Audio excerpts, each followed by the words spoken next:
Hi, I'm Derrick Jensen. This is Resistance Radio on the Progressive Radio Network. My guest today is Louisa Wilcox. Working for Natural Resources Defense Council, Sierra Club, Center for Biological Diversity, and Greater Yellowstone Coalition, Louisa has advocated for grizzly bear preservation for over 30 years. She specializes in developing comprehensive strategies that succeed because they work on multiple scales using various approaches, including grassroots organizing and outreach, education, media and communication, policy analysis, lobbying, coalition development, and public protest. She and a handful of others have prevented Yellowstone grizzly bear delisting for over 2 decades. Louisa has a BA from Williams College and a Master's of Forest Policy from the Yale School of Forestry and Environmental Studies. In 2014, she was given a Lifetime Achievement Award from Yale. So first, thank you for being on the program, and second, thank you for your work. Well, thank you. Thanks for being here. This is a great opportunity. Oh, thanks. So basically, can you tell people about grizzly bears? Who are they? What was their former range? What was their former population prior to conquest by Europeans? Well, grizzly bears, our grizzly bear Ursus arctos horribilis is its Latin name. It's not the black bear that people are familiar with.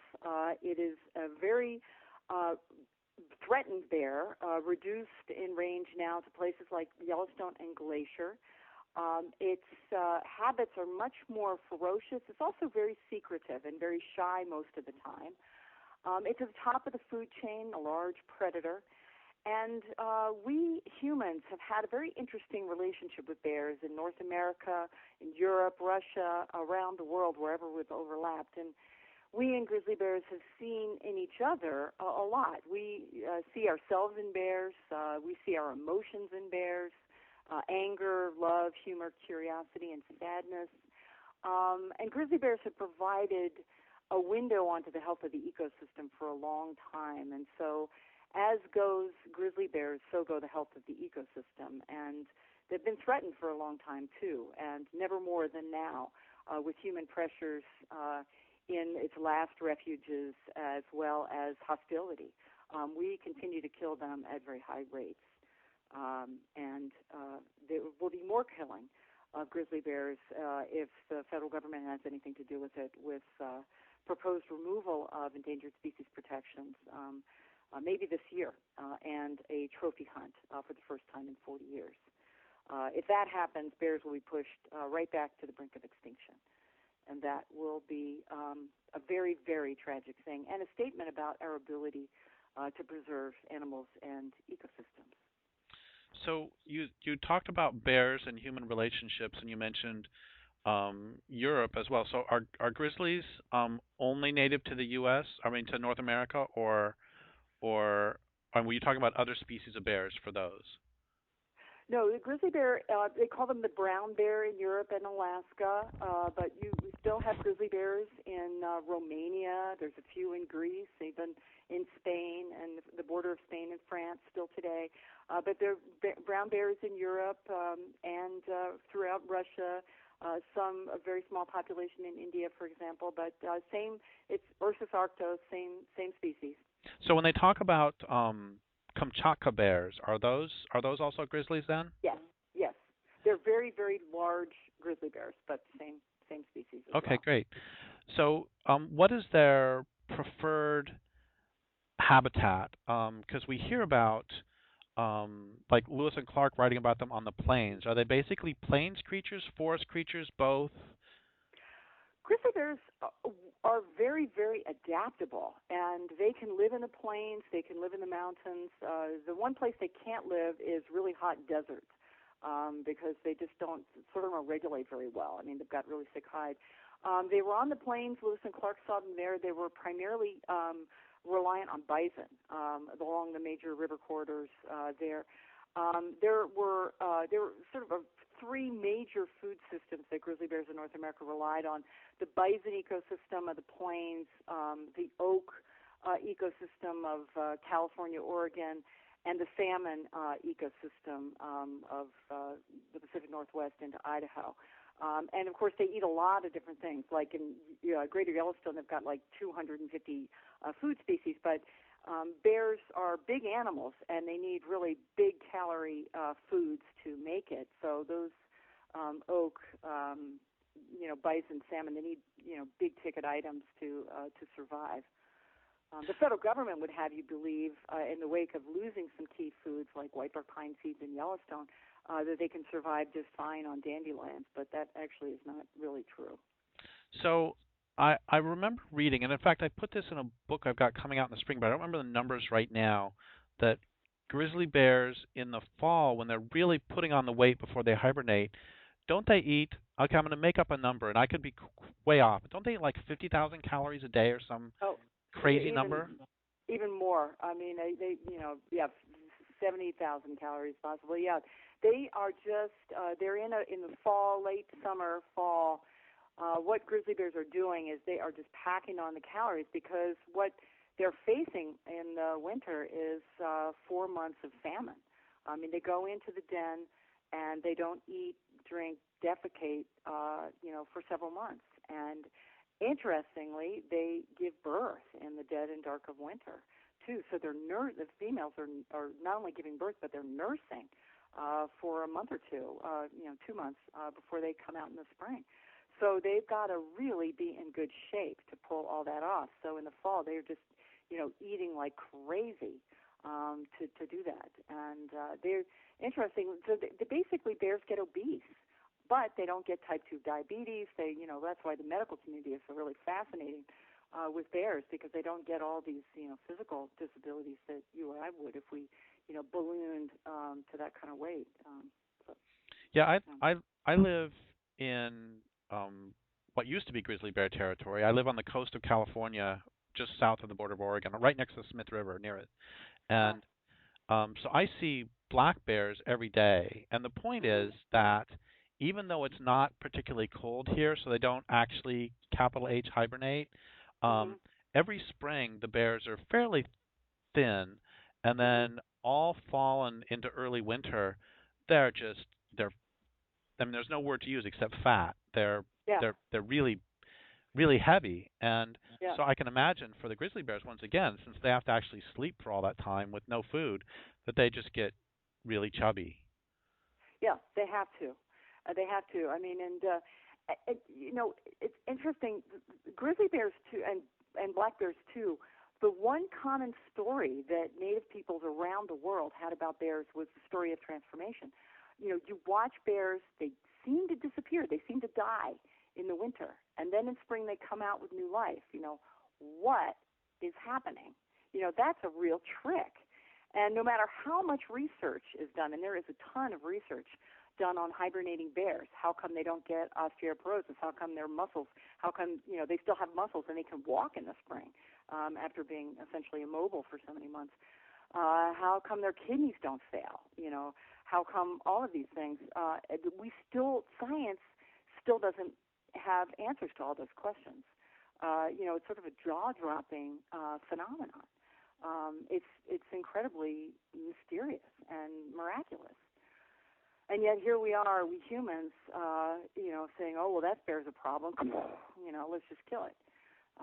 So anyway, it's really amazing, the ability of these bears to adapt to winter conditions. So before we talk about current populations in the lower 48, I want to bring up one more thing, which is that you were talking about, all cultures around the world, or all cultures who've encountered bears, have talked about perceiving these characteristics, humor, whatever, in them. And once again, I see bears literally every single day here. And my mom has quite good relationships with them, and we can tell, this bear is actually really kind of crabby, and this bear, they very much they are as unique in their personalities as you or I.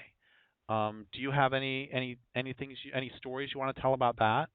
Oh, absolutely. There's much individuals like you and I. Well, I mean, it's so funny just hanging around scientists, my husband included, and hearing them swap bear stories, in Yellowstone or anywhere else, and hearing sort of stories about mother bears And well, she's a real floozy. It's like the analogous, mom who sort of hangs around in the bars, constantly losing her cubs, sort of, distracted, chaotic, frantic. And then the mom who's like, the analogous, mom with muffins in the oven constantly, with the apron and stuff. I mean, that's just a totally solid mom who just knows, where everything is and where her cubs are at all times. And yes, of course they are individuals and they have, different personalities and different tolerances. There's a very famous bear in Jackson Hole right now. Her number is 399, but and she has figured out how to survive next to the roads near a lot of people, and she is constantly monitoring the safety of her cubs relative to people, and she hasn't had a problem yet. She's in the national park. And she's you can sort of watch her, make decisions. Is it time to cross the road? Is it not time to cross the road? Getting the kids across, taking advantage of an opportunity in the traffic. I mean, and just watching these bears make decisions about people and each other all of the time. And watching bears get freaked out by the presence of a big male bear amongst them. And some are more comfortable, some are less comfortable. Yeah, they really are. They're just like us. I mean, and that's why another one of the really old stories, and it's not just old, I mean, Indian people still tell these stories, bears are considered to be kin, guides, mentors. I mean, they really are like us. I mean, they're our relatives. And anyway, so, yeah, they have personalities. Some are grumpy, and some are happy, and some are joyful, and some are sort of, reclusive. And yeah, yeah, definitely. I just underscore what you said. Oh, I guess one more story about that just cracks me up is when we see sometimes males will come around and they will, especially in the spring, a lot of times they will like stand up and grab a tree and break it. Mm-hmm. And it always cracks me up because it reminds me of like teenager guys on a beach, and they see a teenage girl and they all of a sudden start strutting and pushing each other around. It's right. It's right. it's otherwise Yeah. I can't figure out why the bear is suddenly. I mean, he was being quite normal. He sees the female and like, oh, time to break a tree. Right. Yeah. Mating, sort of, acting out mating behavior. Yeah, it's very funny. So and go ahead. the bear marking on the trees. I don't know if you've seen that, where bears will rub up against these trees, and you can see these bear trails up to the tree, and where they're actually smooshing their foot and kind of rubbing it into the ground to sort of tell other bears, like, I've been here. Yeah, stay out of here. Yeah, I've seen that too. That's yeah. So how many grizzly bear populations are currently in the United States, distinct and or indistinct, and what is the general population, and what is the trend of this population? Okay, so we had grizzly bears before Europeans, before the European conquest. We had grizzly bears west of the Mississippi to the California coast, and from Canada down to Mexico. And within a relatively short amount of time, actually less than about 100 years, we reduced them about 99%. And where we have them now, the two largest sort of strongholds for grizzly bears are centered around Yellowstone and Glacier National Parks. Glacier National Park in northern Montana. There are three other tiny populations, one in northern Idaho in the Selkirks and a little bit of eastern Washington, one in the North Cascades, maybe a handful of individuals, and one in northwest Montana, the Kavanayak, which is sort of two sort of really tiny populations sort of together. So there's five populations left. The three really tiny populations border Canada and are contiguous with Canadian populations, but they're in no way stable. They're all threatened. They've been listed under the Endangered Species Act since 1975, all of them. And they're all threatened. They were listed because of excessive human killing and uncertainty about their population status, and because of habitat loss. This is an animal that depends on large tracts of wild country. much more than many other species. And so, as goes wilderness, so goes the grizzly bear. And so these are some of the largest tracts of wild country that we have left. And approximately what would be the total U.S. population? Yeah, sorry. We have maybe 1,700 bears total. Total all among all of them. In Yellowstone, there's always a battle over numbers, but there's 720 or so individuals today, and probably a declining trend for the last 10 years, and probably a declining trend. This is according to federal agency data.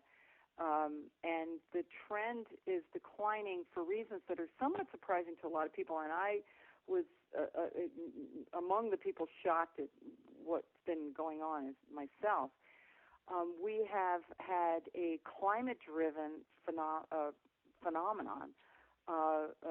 Indigenous mountain pine beetle has been able to flourish at higher elevations and invade, essentially, whitebark pine, our highest elevation pine stands in the Great Yellowstone ecosystem, that provides a really fat, high-calorie food for the grizzly bears, conveniently cached thanks to the red squirrel for the grizzly bear. I mean, not for the grizzly bear, but that's the outcome, is the red squirrel caches these pine cones in these middens, and the grizzly bears sort of figured out how to capitalize on that.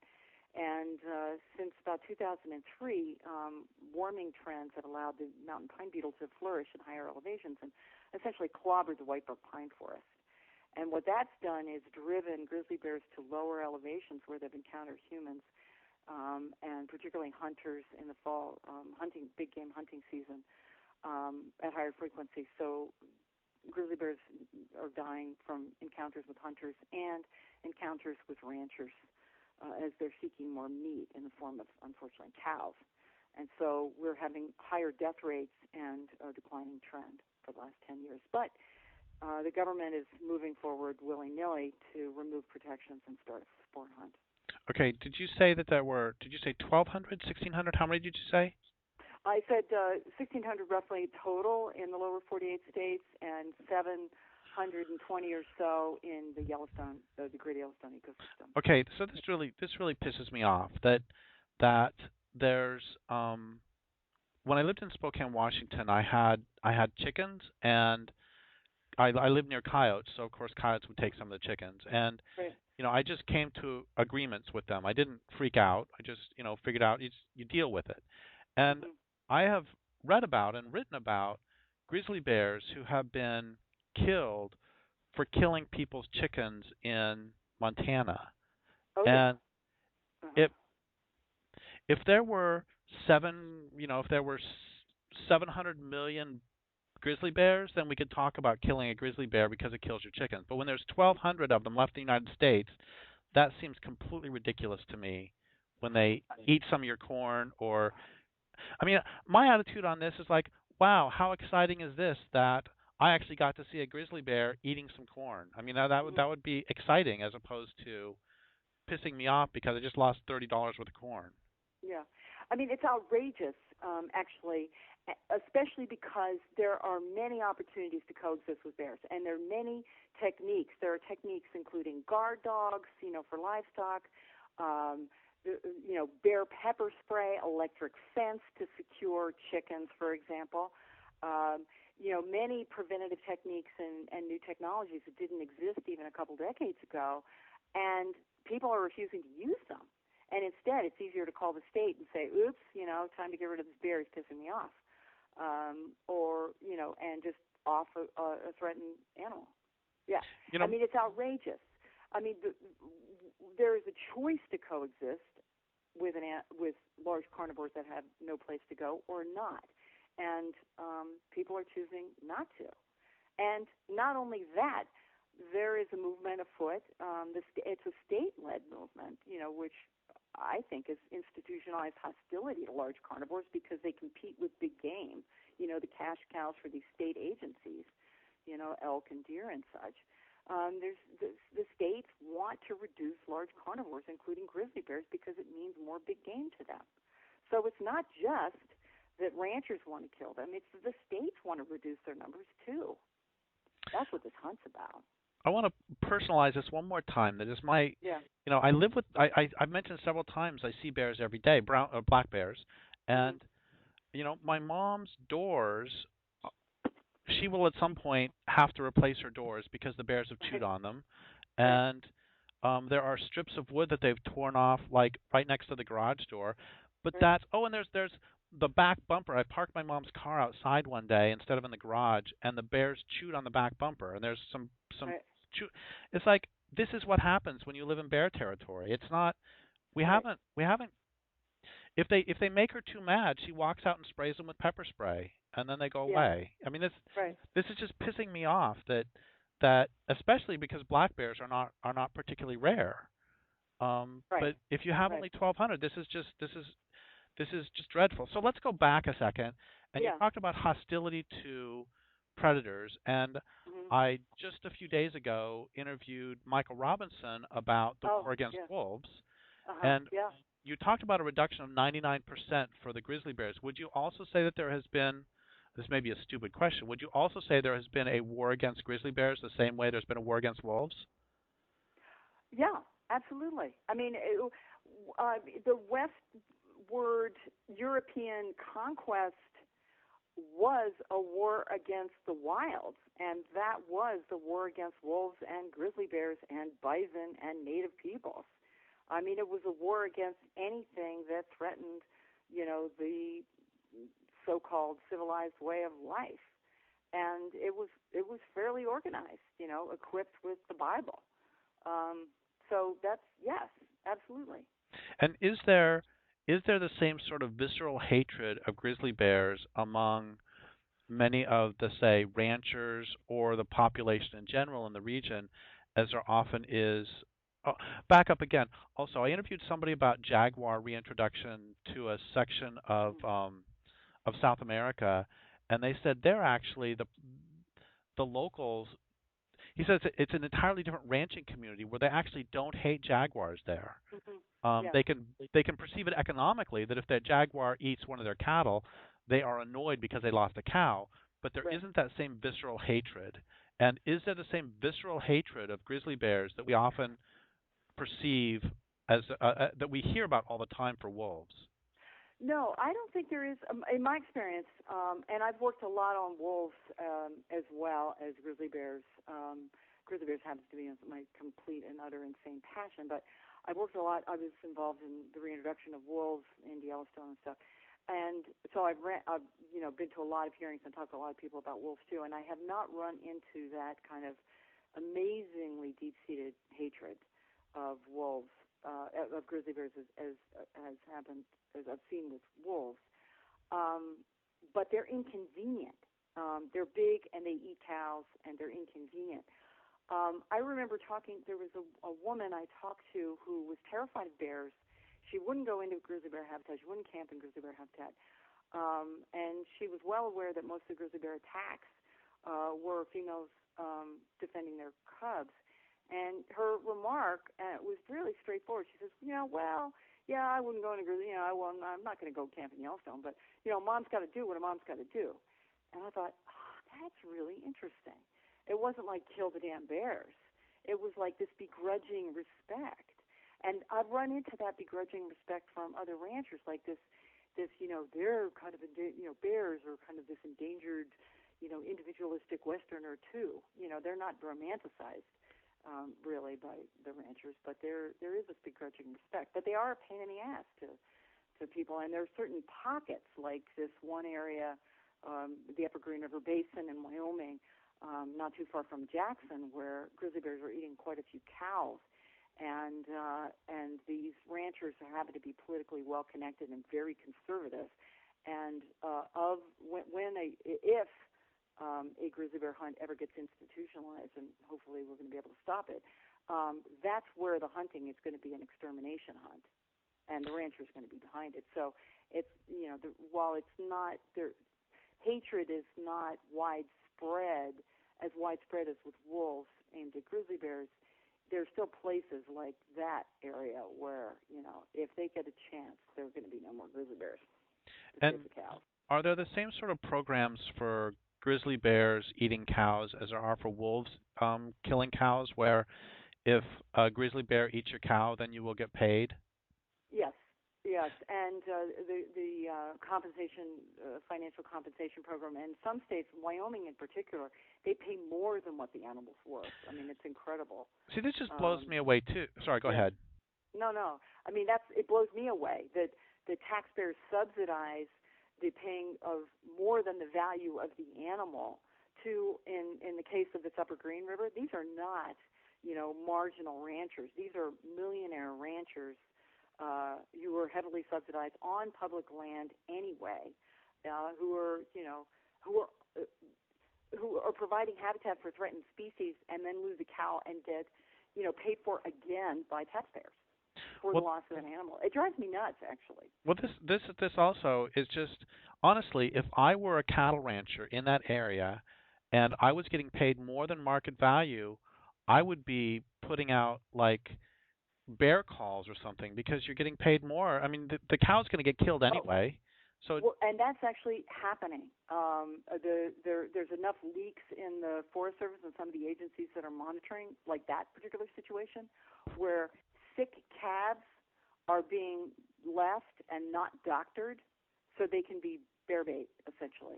But then if you do that, don't complain. Don't complain.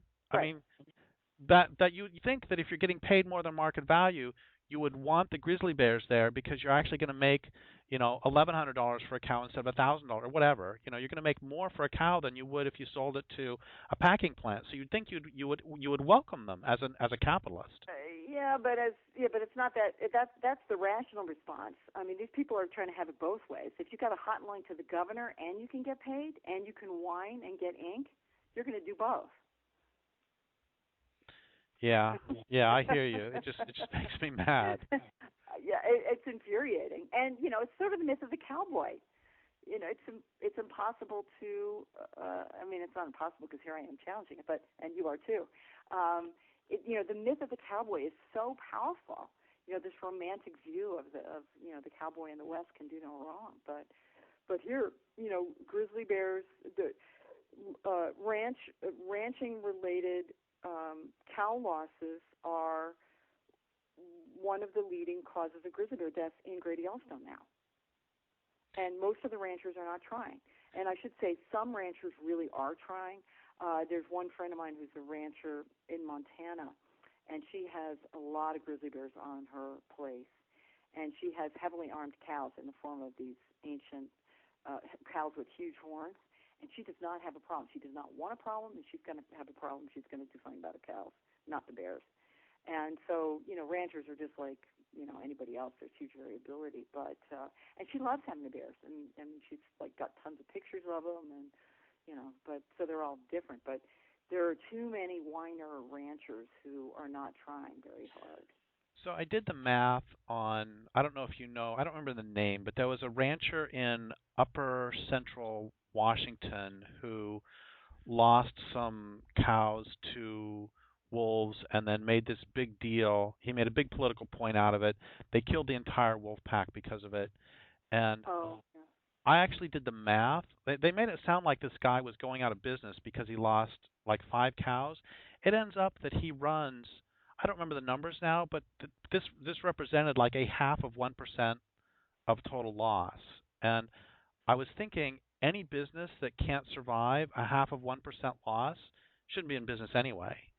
Right. And so how many cows are killed every year by grizzly bears?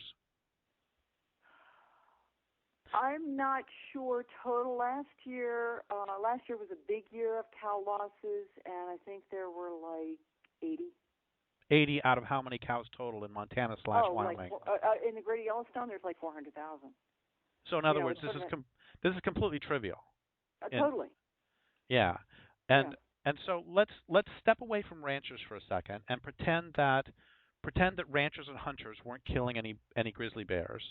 What are other threats to grizzly bears in that region right now? And then we'll come back to the ranchers in a second. Oh, okay.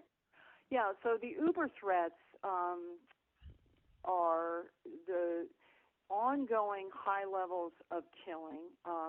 People, despite their threatened status, people are the number one reason that grizzly bears die. I mean, they don't die of natural causes typically in the ecosystem, which is really sad. Bears habituated to garbage, and bears that get habituated become a nuisance and wind up dead from, mostly because the agencies kill them. That's still a big problem. Habitat threats in the sense of ongoing development of habitat, private land development is a big issue. Energy development in some parts of the ecosystem is a big issue. In the southern part of Greater Yellowstone, there's quite a lot of energy development, and there's quite a lot of land leased that's potentially could be developed. Road building and roads are a huge issue. In this case, old logging roads that are now getting used by off-road vehicles increasingly, and that's a problem because roads kill bears is sort of the shorthand. So the more roads you have, the more access to people, the more poaching goes on, and roads also fragment habitat. They displace bears. So you've got on public lands too many roads, the failure of the Forest Service to close roads or close them very effectively. We still have a fair amount of poaching that goes on. I mean, malicious poaching that goes on. So habitat loss and climate change is not, of course, done with us yet. I mean, we've lost the high elevation whitewood pine forest and that huge food. We've also lost, due to climate change and invasive species, lake trout. We've lost cutthroat trout, which was a huge food for grizzly bears in the core of the ecosystem around Yellowstone Lake and its tributaries. We've lost it functionally, and we're going to lose more. Climate models project significant loss of a number of the key berries that bears used. And last summer, which was a really high mortality year, record high mortality year for grizzly bears in Yellowstone, was partly contributed to from a bad berry year. But welcome to the future. They're all going to be bad berry years. This is another thing that makes me really upset is that you take away the bear's primary food source, and then not you, one, Yeah. and then they complain when the bears go to garbage dumps or get into a dumpster. It's like, Right. What do you expect them to do when you have taken away the salmon or bison or whoever it was that they were eating before? Right. Well, that's exactly, and that's what's happened. So we lost cutthroat trout, two of the big four foods of Yellowstone, whitebark pine and cutthroat trout. Two of the big four are gone. And what did bears do? They switched to more meat. I mean, they're not stupid. They're not going to sit on their hands. They switched to eating more meat in the form of elk calves in the spring, and gut piles from hunters in the fall. And they're tuning in to the sound of gunshots because at the other end they know there's going to be a dead elk. So they're tuning into that, and they're tuning into cows. And what's the consequence of bears being bears is them being killed. I mean, there's not a lot of compassion and not a lot of tolerance. So that's where we come in. I mean, I think that's where we, people who care, we're talking about the last 1%, the last refuges, the last stand of grizzly bears in the last wild places we can recover them in. And we can do better than we are. We can give them a break. They don't have to die from elk hunters killing them or, cattle ranchers, getting them killed by the state agencies. So, if this isn't going to make you feel too dirty and you have to take a shower afterwards, make the best argument that you can that the other side makes for delisting. What is their very best argument? Their best argument is since the nadir of the population, maybe 1983, when the minimum population count was maybe 300 minimum count, that the population has doubled, tripled in size, and so therefore they're at recovery. And therefore the federal authority should be lifted and the states should have a chance. That's the core of their argument. And their secondary argument is that if they don't remove protections, that somehow there's going to be a social rebellion here and people are going to take the law into their own hands and start killing bears anyway. So they're relieving the social pressure, if you will. Which, of course, by making that argument, they are actually pushing that argument forward. Yeah, right. I mean, it doesn't really exist. I mean, it's a fiction, but and so the rebuttal to the first is they're using a minimum count of 300 against a total count of 720 or so, and also 700 is hardly recovery. It's a totally isolated population, has been for 100 years.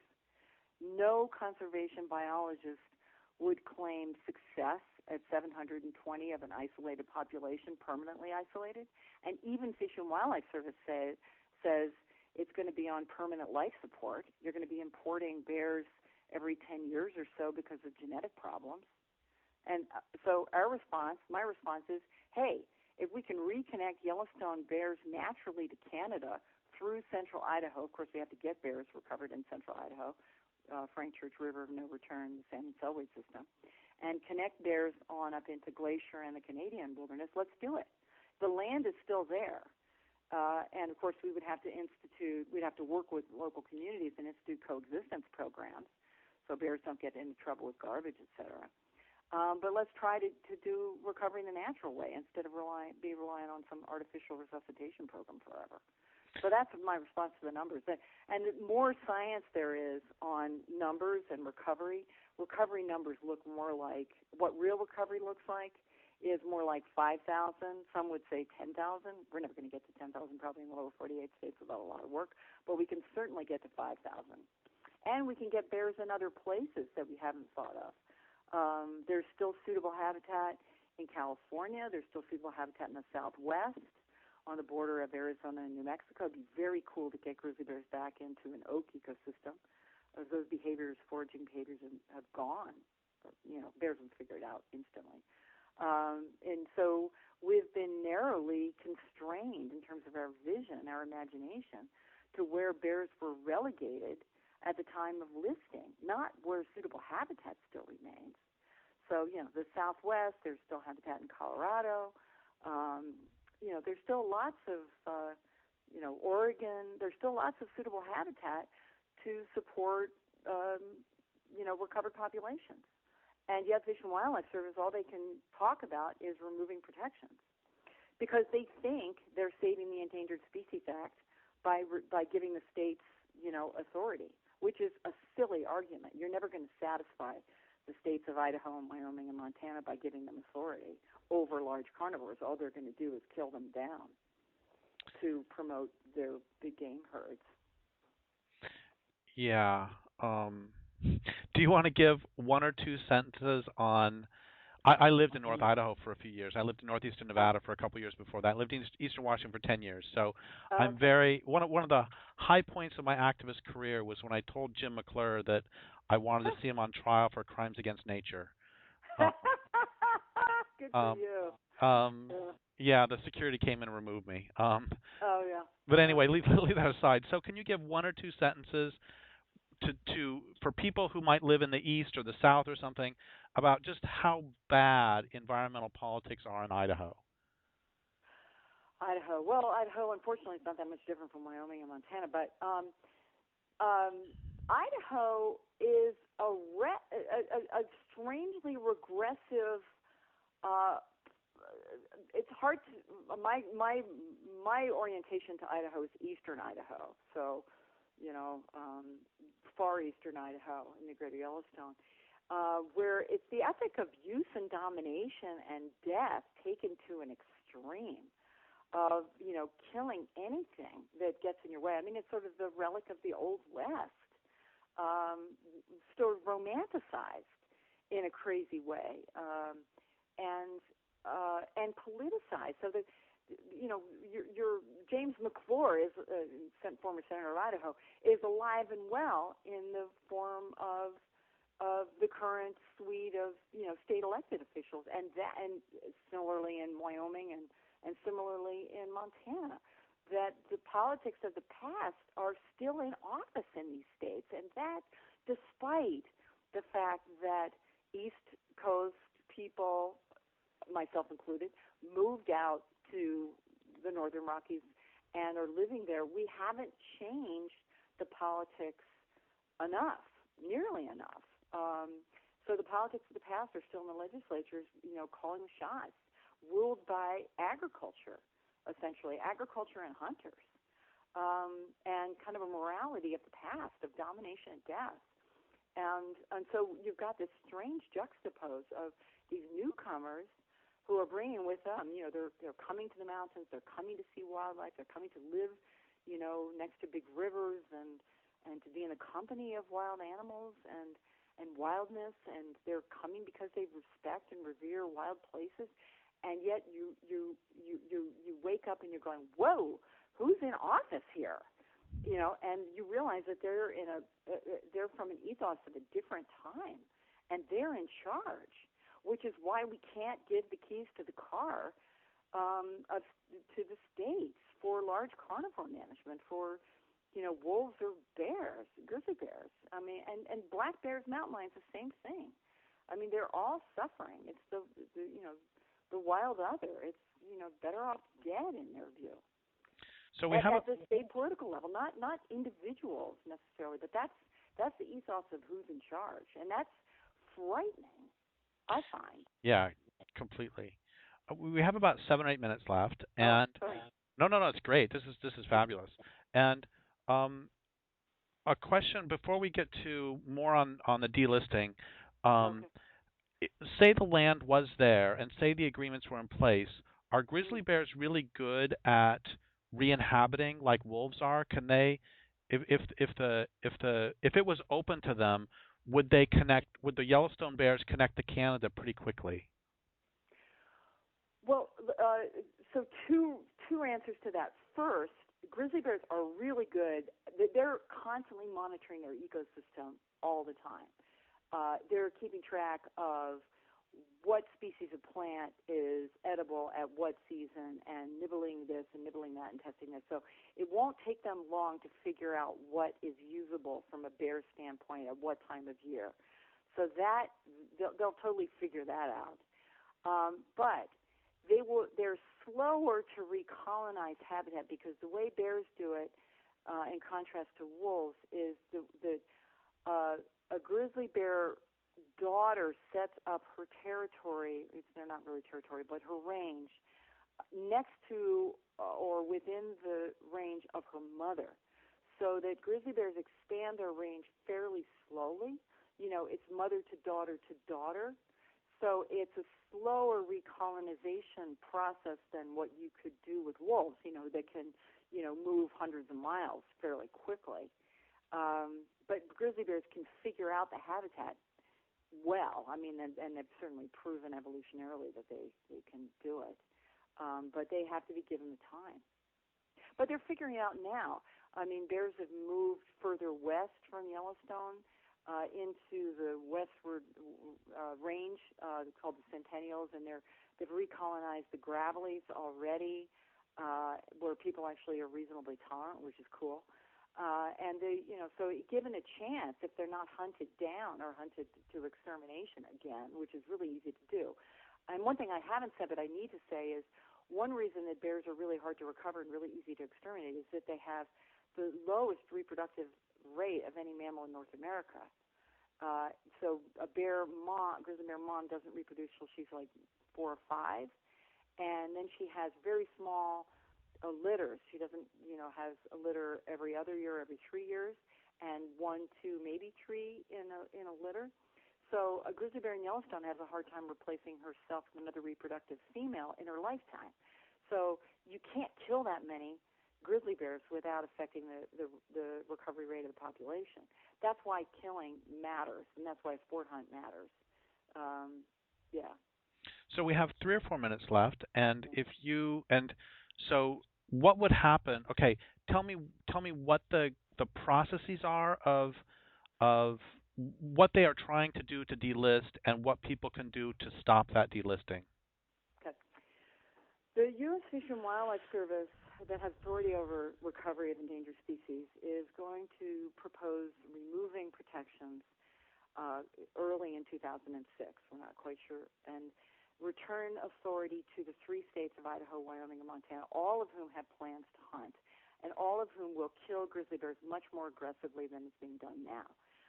There will be a comment period, a public comment period, and the public is urged to comment. I mean, being silent on this would be incredibly detrimental. It really matters that people speak up on behalf of bears. There will be, submitting comments by email, mail. There will be hearings. The comment period's like 30 days, 60 days. We don't know yet. After which the government has to sift through the comments. There'll be a lot of science comments too, I'm sure. And then it's going to wind up in court, and we shall see. The tribes this time around are going to play a big role. The Indian tribes have come out swinging for their kin, and they don't want to see a sport hunt either. To them, they're talking about their spiritual and cultural connections, and a sport hunt is really an anathema. So we'll see, and they're going to court as well. And so what can somebody who, A, lives in the region do to help? And what about somebody who lives in West Virginia, somewhere completely different? What can each of those two people do if they want to help you? And I want to mention one more thing before you answer that question, which is I just want to mention your website, grizzlytimes.org, www.grizzlytimes.org, where presumably people can keep up to date on this. Yes. I'm planning to keep up to date. There's a coalition of organizations and individuals tracking this. We're working closely with the Indian tribes, Guardians of Our Ancestors' Legacy. They're doing phenomenal work as well.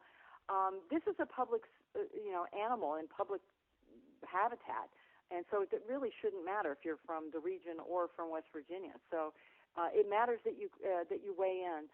It also matters that you submit comments from your own experience or from the heart. If you've been to Yellowstone, if you've experienced public lands, and even if your experience is not with a grizzly bear per se, even if you wish someday to see one or a track of one, it matters that you speak up as an individual. I think too often people are willing to sign a petition, but in this case, it matters for people to speak up as an individual. And I'm looking for, and I know other people are as well, developing a network this time of people who really want to engage. Letters to the editor are important. If you're from West Virginia, New Jersey, or wherever, speaking up on the issue in the various venues that you have opportunity. One thing that is really interesting to me are social media opportunities. Cecil the Lion, that many of you may be familiar with, created a huge stir, as did a bear that killed somebody this summer in Yellowstone. Yet her cubs wound up in a zoo because people were so upset about the prospects that the Park Service would have killed them. And I think people can make a huge difference via social media, and we shall test this opportunity during this comment period and after, because I don't think the Park Service and the agencies know how this is going to wind up. So, last question. You and the other people beat back the attempt to delist, and then in a groundswell of support, you become nominated as Queen of all things Grizzly Bear. And you can't bring down civilization, you can't bring down capitalism, you can't do those for like at least a year. So within the current structure, what policies would you want to see implemented vis-a-vis grizzly bear? I mean, you've said you want them reintroduced. So what would be your policies? If you could basically do anything you want.